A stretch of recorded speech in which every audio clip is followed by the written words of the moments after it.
The call came while Harper Quinn was standing in her garage, elbow deep in the engine of a '98 Silverado. Cold November air curled around her ankles, the metallic scent of oil thick on her hands. Her phone buzzed on the workbench.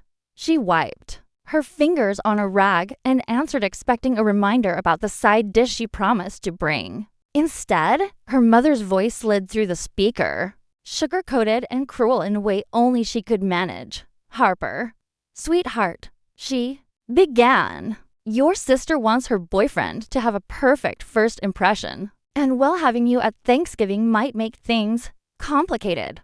Harper froze, her breath hanging white in the air. "Complicated," she repeated quietly. "Yes, he comes from a very polished family, and we just don't want anything to feel off. You understand." She didn't wait for a response. She never did. The line clicked dead. For a moment, Harper simply stood there, the hum of the space heater filling the silence, the engine parts glinting back at her like they were waiting for her reaction. She wasn't. Surprised her family had. A way of choosing image over truth, glitter over substance, Ava over her. But a cold, sharp ache settled beneath her ribs anyway. Harper hung up and stared at the concrete floor as if it held the answer to a question she had never dared to ask. How many times can a family cut you before you finally stop bleeding, growing up? Harper was always the one who didn't quite fit the Carter family picture. She was the daughter who smelled of diesel instead of designer perfume, the one who preferred tools to handbags, the one who refused to shrink herself so Ava could shine brighter. Her mother curated the Carter household like an Instagram feed, every detail perfectly lit, every imperfection edited out. And Harper was an imperfection. Ava, the golden child, was everything the family wanted to show off. Soft curls, PR job, a smile built for cameras. She was the one invited into conversations, the one praised at every dinner table, the one who never had to prove she belonged. Harper was useful, not cherished, not celebrated, just convenient. She fixed cars, patched roofs, paid forgotten bills, and made crises disappear before they became gossip. Her parents never said thank you. They just handed her the next problem, expecting her to swallow it quietly like always. So when they uninvited her from the holiday, it wasn't shocking. It was just loud confirmation of a truth she'd been avoiding for years. Still, the words stung. The garage suddenly felt colder. Harper closed the truck hood, the metal clanging like a period at the end of a sentence she never wanted to write. She cleaned her tools slowly, deliberately. Not angry, not sad, just done. Maybe for the first time. When she locked up and walked toward the small house she'd built with her own two hands, she realized something shifting deep in her chest, not a break, but a tightening click, like a bolt finally finding its place. She whispered into the quiet night, "Maybe I don't need their table at all." Harper Quinn didn't need a holiday to remind her where she stood in the Carter family. Favoritism wasn't a season in their house, it was architecture. It shaped their walls, their memories, the air they breathed. And the blueprint had always centered on Ava. Ava, with her perfect curls and perfect posture. Ava, who never chipped a nail, never got grease on her clothes, never embarrassed the family by speaking too plainly or dreaming too differently. Ava, who moved through life as if the world, especially their parents, were lighting her path with a spotlight. Harper, meanwhile, lived in the shadows beyond that stage. It wasn't that Harper lacked talent. Far from it.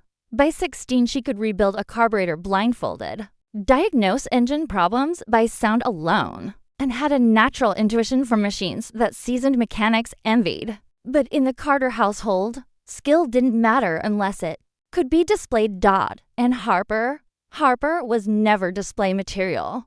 Her mother, Lorraine Carter, often said, "Ava photographs beautifully." But when Harper walked into a room, her mother's eyes flicked to her boots first, her callous fingers second, her smudge of oil third. Her father, Douglas, loved to brag about Ava's career in public relations. She elevates brands. He'd say at family gatherings, puffing out his chest. Meanwhile, when someone asked Harper what she did, he'd chuckle and answer for her. Oh, Harper? She fixes things. Useful, not brilliant, not admirable, just convenient. Harper learned. Young that in her house, image was currency and she was poor. She remembered the first time favoritism stung deeply. Ava was 10, Harper 12. Ava had a dance recital, all pink tulle and glitter. Their mother spent hours curling Ava's hair, brushing on makeup, adjusting rhinestones. Harper stood by the doorway, holding the science fair project she'd built. From scratch, a mini hydraulic lift that made her teacher declare she had engineering in her bones. "Mom," Harper said softly, "my competition is today." Lorraine didn't even turn her head. "We don't have time for both. Your sister's event is important. Just ask your teacher for the results later." Harper had stood in the hallway, holding her project while the family rushed out the door in a cloud of perfume and sequins. She won second place that year. She walked home alone with the ribbon folded in her pocket like a secret no one cared about. Ava, meanwhile, was carried out of the auditorium with flowers. As they grew older, the pattern solidified. When Ava wanted a new car, Harper was asked to inspect models for her. When Ava needed last-minute help for a PR event, Harper was expected to babysit her dog, clean her apartment, or pitch in where needed. When Harper opened her garage at 24, proud of finally creating something for herself, her parents barely looked around before commenting, "Make sure you don't get too dirty." Ava had said with a laugh, "Too dirty," as if Harper hadn't been the one patching the holes in the life they pretended was perfect. So when her mother uninvited her from Thanksgiving, because Ava wants her boyfriend to have the perfect impression, Harper shouldn't have been surprised. It was simply the family cycle repeating itself. Ava shining, Harper shrinking. But something had changed now. For the first time, Harper wasn't shrinking. She was waking up. Harper Quinn didn't become the family's fixer overnight. It happened, slowly, quietly, the way most lifelong burdens do, one small request at a time. Each one packaged as a favor, a duty, an expectation she didn't remember agreeing to. Before she even realized it, she wasn't just part of the Carter household. She was the glue holding it together. Ava got compliments. Harper got responsibilities. It started when she was barely a teenager. The Carter house had an old water heater that rattled like it was full of rocks. Her father tried to fix it once, cursed under his breath, and walked away. Harper, curious and determined, studied the pipes, found the blocked valve, and unclogged it. The heater hummed back to life. Instead of praise, her dad simply grunted, "Good. Saves us a service call." That was the pattern. Solve things quietly. Solve things quickly. Solve things because no one else would. And most painfully, solve things without being seen. By 17, Harper was the emergency contact for every household inconvenience. Faucet leaking? Harper. Car battery dead? Harper. Wi-Fi down? Harper. The family relied on her with the same entitlement. Someone relies on electricity assuming it'll always work, always be available, never need thanks. If she ever hesitated, her mother had a way of tilting her head and saying, "Honey, don't make this difficult," as if helping them was part of Harper's DNA.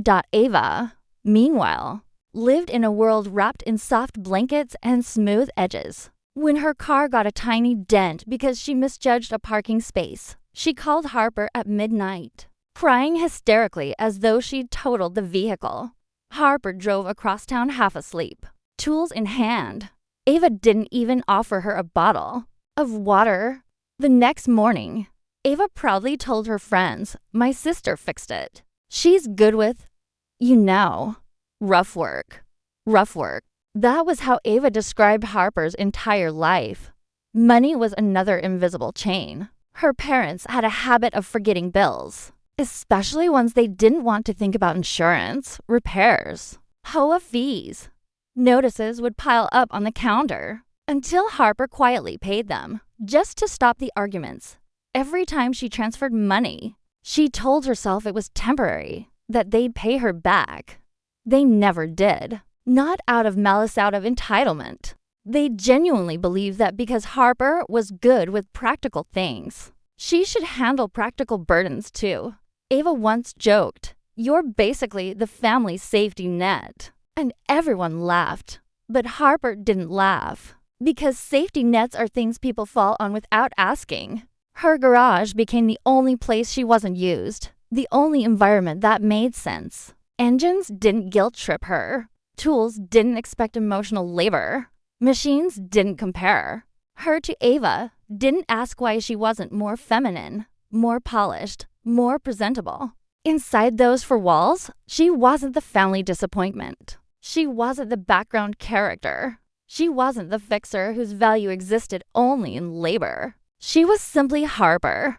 So when her family uninvited her from Thanksgiving again, prioritizing Ava's image over her existence, it wasn't just rejection.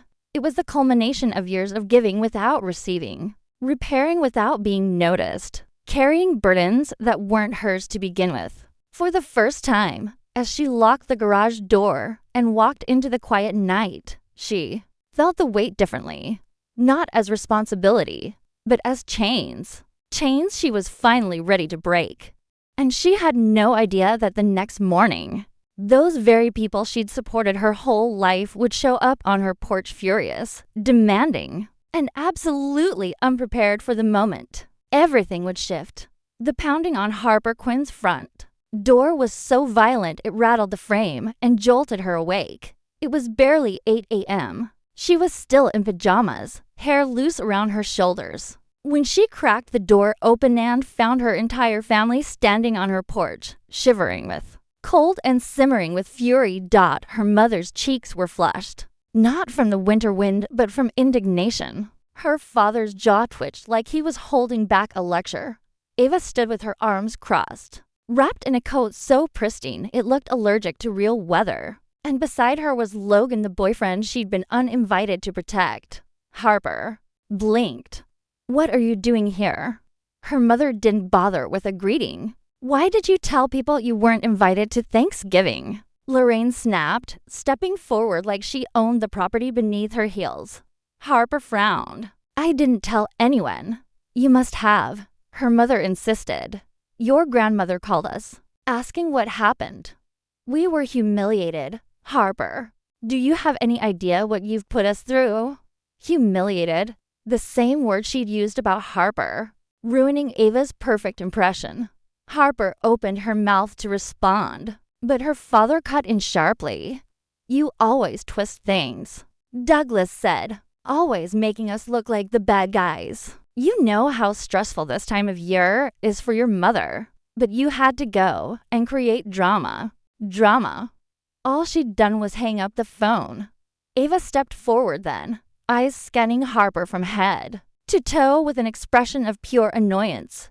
"It's unbelievable," she said. "You know how much pressure I'm under. Logan meeting the family is a big deal for me, but you always make everything about yourself." Harper almost laughed at the absurdity. She had never made anything about herself, not once, not ever. Her entire life had been about fixing their problems, smoothing their crises, carrying their burdens, so they could maintain their pristine image. Before Harper could respond, Ava's boyfriend Logan took a single step forward, brows knit together. "Hold on," he said slowly. "Harper, Quinn?" Harper blinked. "Yes." Ava's head whipped toward him. "Logan, what are you doing?" But Logan didn't look at her. He looked at Harper with dawning recognition. "You're the Harper who restored that 70 to Charger, the one that went viral on the auto forums." The porch went still. Ava let out a confused half laugh. "What? No. She just fixes cars." Logan shook his head. "No. She builds them, restores them. Your craftsmanship is legendary. I've followed your work for months." Her father scoffed. "You're joking." Her mother frowned. thrown off balance for the first time since she arrived. Well, that's nice, dear, but it doesn't change anything. We're here to discuss responsibilities. Responsibilities. That word was a chain they had wrapped around Harper her whole life. What responsibilities? Harper asked quietly. Douglas lifted his chin. The roof is leaking again.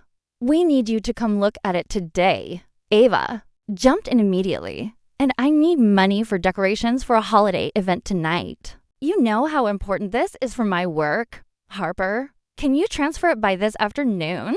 Harper stared at them. You're asking me for money, she said slowly, after uninviting me from Thanksgiving. Ava scoffed. Don't be dramatic. This is separate. Her mother nodded sharply. Family helps family, Harper. Or have you forgotten that? Harper swallowed, feeling a lifetime of swallowed words rise to her throat. They didn't come to apologize. They didn't come to understand. They came to collect. Logan looked between them and Harper, eyes widening with realization. Wait, he said quietly. Is this normal for them? Harper didn't answer. She didn't need to. Ava threw her hands up. Can we focus? Harper, please. I really need the money. And Dad already told everyone you fixed the roof. Don't make us look stupid. Image. Always image. And something inside Harper clicked into place, not anger, not grief, but a quiet certainty. No, she said. The word was soft but seismic. Her mother blinked. What did you say? I'm not fixing the roof. I'm not paying for decorations. I'm not covering anything for you anymore. Silence cracked across the porch. Her father stepped forward. After everything we've done for her, you, Harper, cut him off. You raised me. That was your job, not a lifetime contract. The winter wind held through the quiet. Logan exhaled softly. Good for you, he murmured loud enough for everyone to hear. Ava's face twisted in disbelief. You'll regret this, her father snapped. But Harper didn't feel fear. For the first time in her life, she felt free. Leave, she said. And for the first time in their lives, they listened. For a full 3 seconds after Harper told her family to leave, nobody moved. The porch was frozen in a kind of stunned silence, the winter air clinging to everyone like a second skin. Her father's jaw flexed. Her mother looked personally offended by the existence of boundaries. Ava blinked rapidly, as if waiting for reality to snap back into its usual shape, one where Harper stayed small and compliant. But Logan looked at Harper like he was seeing her for the first time. He took one slow step forward, boots crunching over the thin layer of snow dusting the porch. His eyes weren't confrontational or confused, just genuinely curious. I just want to make sure I understand, he said, voice steady. You're the Harper Quinn who rebuilt that 72 Charger? The teal one with the hand-welded frame and custom carburetor? Ava blinked at him like he was speaking another language.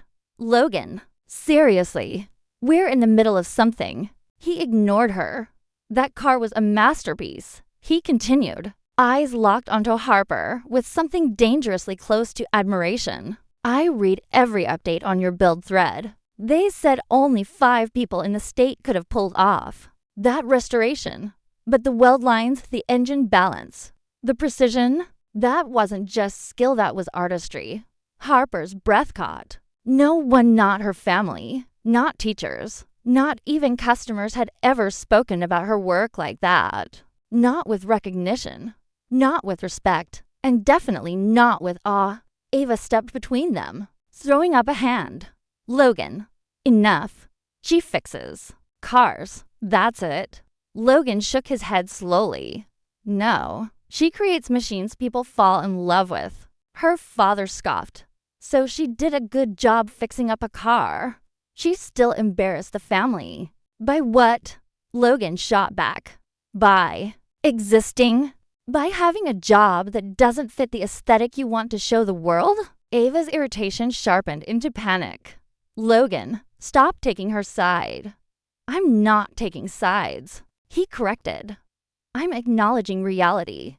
Her mother, stepped in, her voice low and controlled. The same tone she used at charity events when she wanted to appear gracious. While seething underneath, "Logan, dear, you don't understand our dynamic. Harper has always overreacted. Logan didn't even blink. Nothing she's done today looks like overreacting. You uninvited her from Thanksgiving to make someone else look better. Then you showed up demanding free labor and money. That's not family, that's exploitation." Her father bristled. "Watch yourself." But Logan didn't flinch. He turned back to Harper, expression softening just slightly.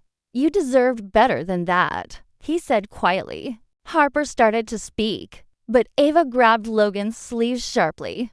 "Logan, we are leaving. Right now." He didn't move. Ava's voice rose, trembling. "Logan, you are my boyfriend. You are supposed to be supporting me, not." She gestured wildly at Harper, not validating her. Something in Logan's posture shifted subtle, but undeniable. He looked at Ava with a clarity that made her flinch.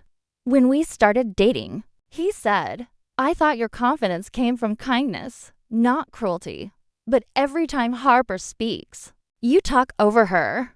Every time she's hurt, you act like she's dramatic. And every time she gives money, labor, time, you accept it like it's owed." Ava's cheeks flushed bright red.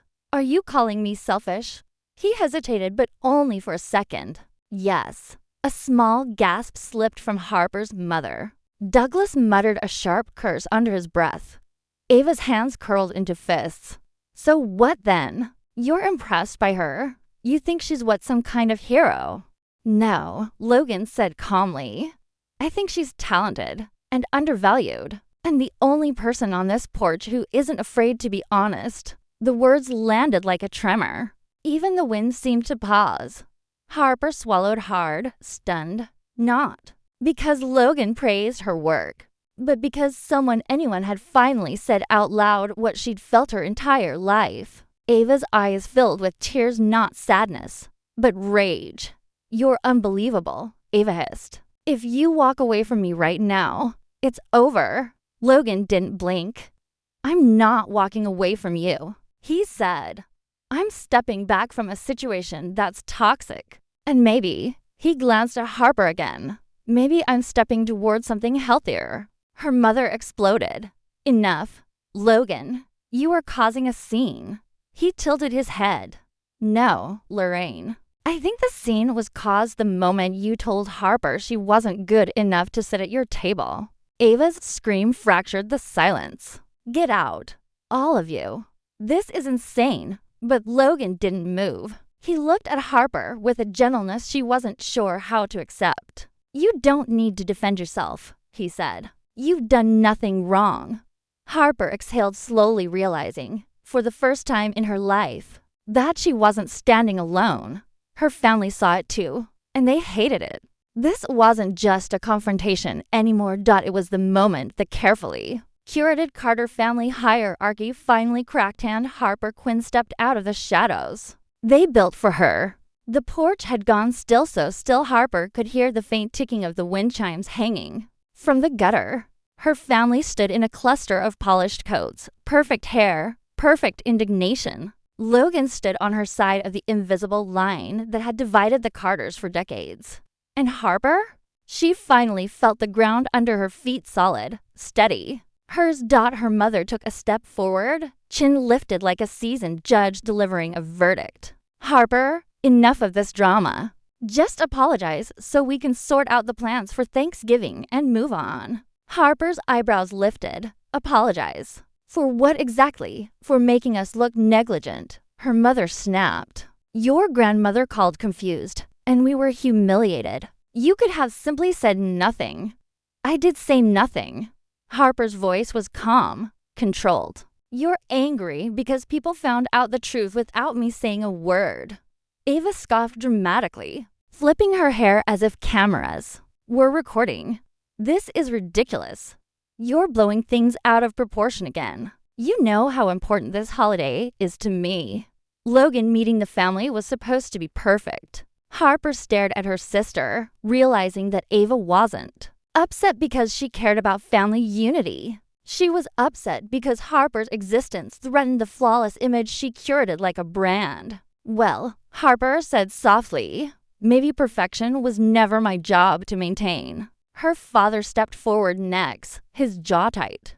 We didn't come here to argue. We came because your mother needs you to check the leak in the roof before the next storm, and Ava needs funds for her event decorations.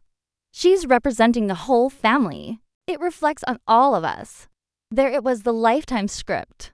The demands dressed as expectations. The obligations disguised as love. Harper felt something inside her shift. Not a spark of rebellion, but the ignition of self-respect. No. The word was small, almost gentle, but it rippled across the porch like thunder. Her father blinked. No, what? No to the roof. No to money. No to being your fixer, your wallet, your safety net. Ava froze, stunned. You can't be serious.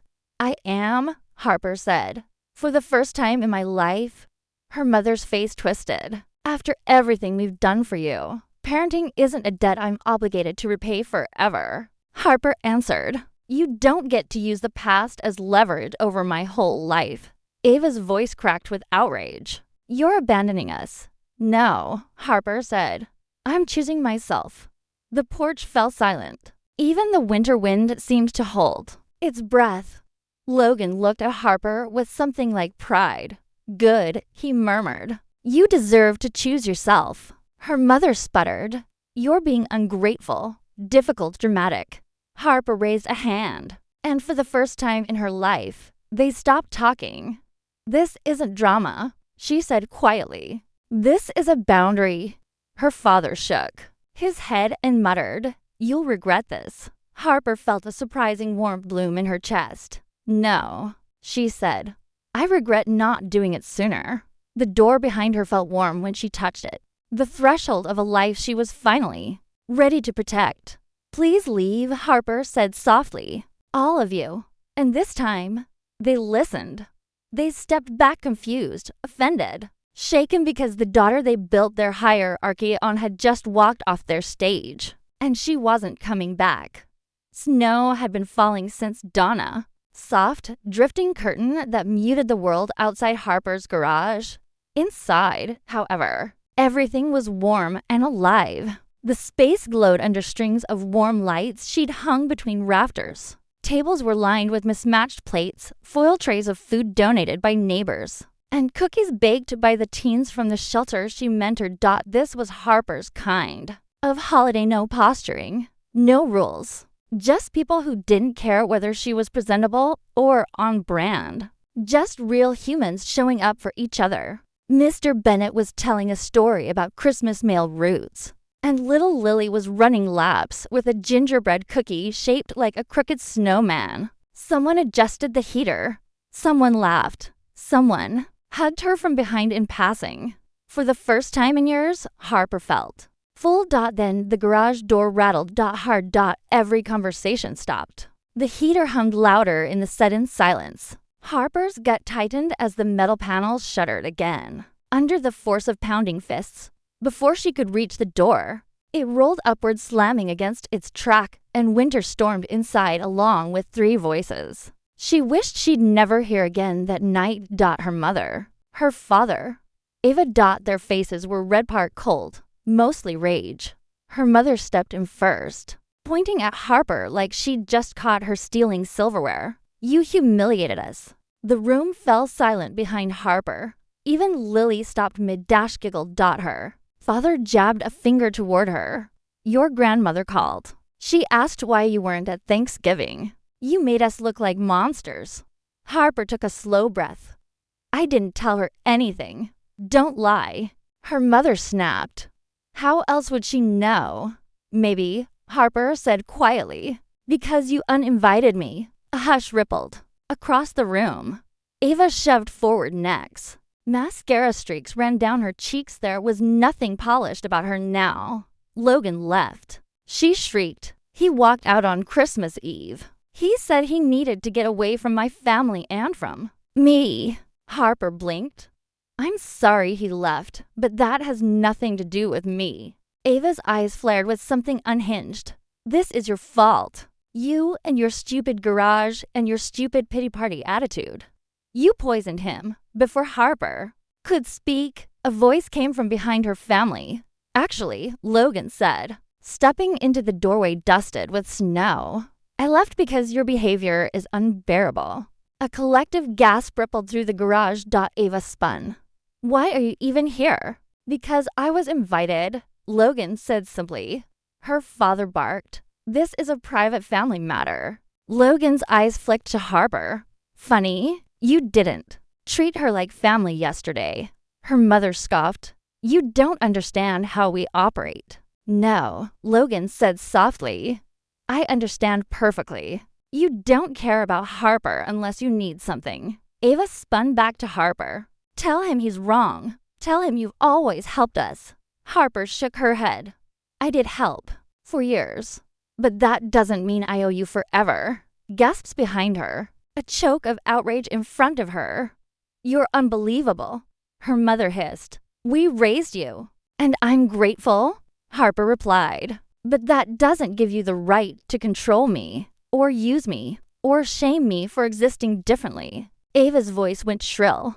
You ruin everything. Harper stepped aside and pointed toward the open door. Leave, she said. Her father sputtered. You can't kick out your own family. I'm not, Harper said calmly. You walked out on me long before tonight. Snow drifted in, swallowing their footsteps as they finally backed away, furious and defeated. The garage stayed silent until the door shut again.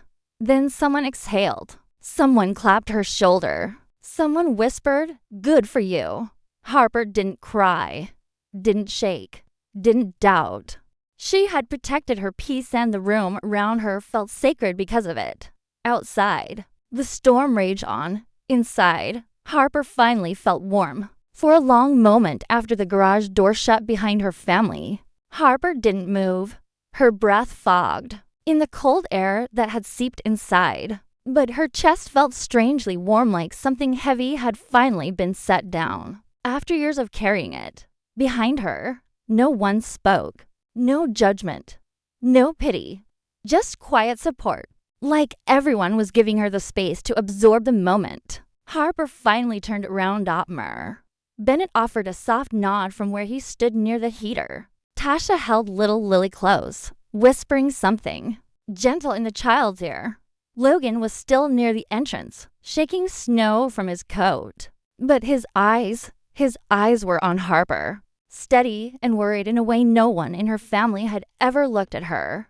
You okay? He asked, quietly. She expected her voice to tremble when she answered. It didn't. Yeah, Harper said. Better than I've been in a long time. Logan's shoulders relaxed just a little, like he'd been holding his breath for her. Harper walked back into the center of the garage, her space, her sanctuary, and looked around at the mismatched tables, the warm lights, the imperfect but real little community gathered under her roof. People who didn't care whether she wore grease-stained overalls or looked camera-ready. People who never measured her worth against someone else's expectations.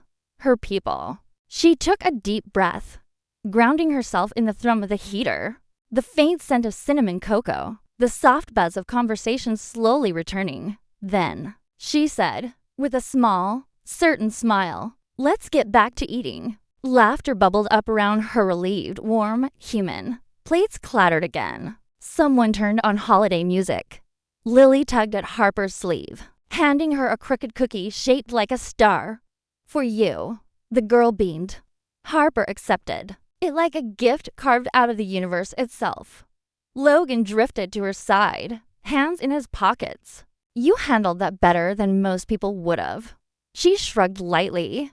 I didn't feel brave. I just felt done. That's still brave, he said. She didn't argue. For once, she let herself believe him. The storm outside pounded harder against the metal siding, but inside, the warmth grew deeper, fuller, like the room itself was exhaling with her. Harper realized then that choosing herself wasn't loud. It wasn't angry. It wasn't dramatic. It was quiet, steady, a soft, powerful reclaiming of space. Her family had walked into her life tonight like a hurricane, but she had opened the door and sent them back into the storm. And as she rejoined her chosen family at the table, Harper knew one thing with absolute certainty. This was the first Christmas she'd ever spent with people who made her feel home. In the days after the Christmas confrontation, Harper waited for the guilt to come, for the panic, for the old urge to fix everything, even at her own expense. But none of it arrived. The silence from her parents and Ava felt clean, not cold, not punishing. Just space, a space she had never been allowed before. Her mornings became different. She woke without bracing for a crisis. She walked into the garage without the weight of someone else's expectations clinging to her shoulders. The hum of the tools, the smell of oil, the rhythmic clang of metal, those sounds no longer competed with the echo of her family's voices. They were hers now, her rhythms, her life. Logan stopped by, sometimes not out of obligation, but because he genuinely wanted to. Mr. Bennett brought leftover pecan pie one evening. The teens from the shelter kept showing up, eager to learn, leaving scribbled thank you notes on the workbench. Harper's world didn't shrink without her family. It grew. One quiet afternoon, she sat on the garage steps watching snow drift across the parking lot. The air was crisp, the sky soft with winter light, and Harper realized something she never expected. She didn't miss the people who had only loved her when she was useful. What she missed, what she had always missed, was peace. And she finally had it. No shouting, no guilt, no twisting herself into shapes that made everyone else comfortable. Just steady breath, warm light from the shop windows, and a future that didn't require her to be smaller. For the first time in her life, Harper wasn't surviving around her family. She was living without them. Message and lesson for the listener. Sometimes the greatest act of strength is simply walking away from the people who taught you to doubt your worth. Family isn't defined by blood, it's defined by respect, reciprocity, and love. If someone makes you feel small, remember, you are allowed to grow somewhere else.